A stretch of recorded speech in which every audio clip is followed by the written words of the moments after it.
स्वर कोकिला लता मंगेशकर की दूसरी पुण्यतिथि है। उन्होंने करियर में 50,000 से ज्यादा गाने गाए थे।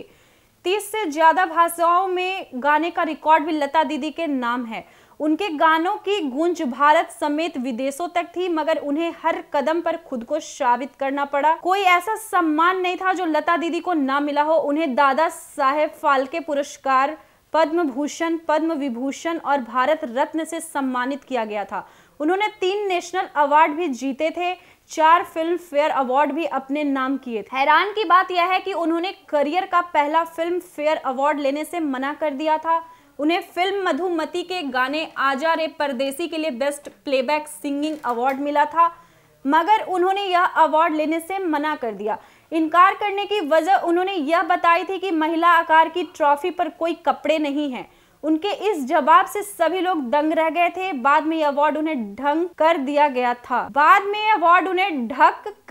गया था। लता दीदी 13 साल की थी तब उनके पिता दीनानाथ मंगेशकर का हार्ट अटैक की वजह से निधन हो गया।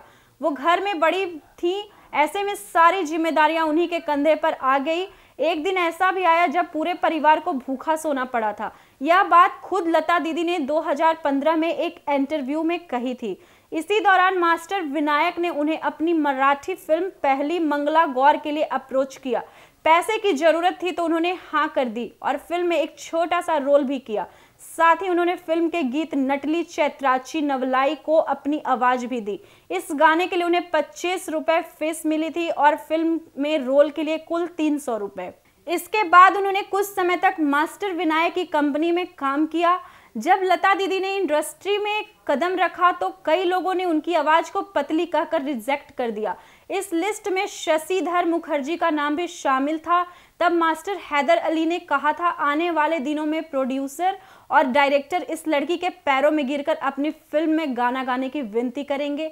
उस वक्त इंडस्ट्री में नूर जहां और शमशाद बेगम जैसे लोगों का बोलबाला था, मगर कुछ समय बाद लता दीदी ने सभी को पीछे कर दिया। रिपोर्ट्स की माने तो स्वर कोकिला लता दीदी का कंपैरिजन नूर जहां से किया जाता था। कहा यह भी जाता था कि अगर विभाजन के दौरान नूर जहां पाकिस्तान नहीं जाती तो लता दीदी का सिंगिंग करियर इतनी ऊंचाइयों पर नहीं होता। हालांकि नूर जहां ने 14 साल की लता को देखकर ये बात कही थी कि ये एक दिन बहुत बड़ी सिंगर बनेंगी।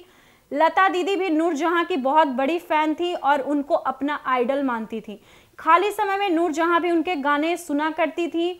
33 साल की उम्र में लता दीदी स्वर कोकिला बन चुकी थी। किसी को उनकी तरक्की से इतनी जलन थी कि उन्हें जहर देकर मारने की कोशिश की। ये उनकी जिंदगी का सबसे कठिन और भयानक दौर था।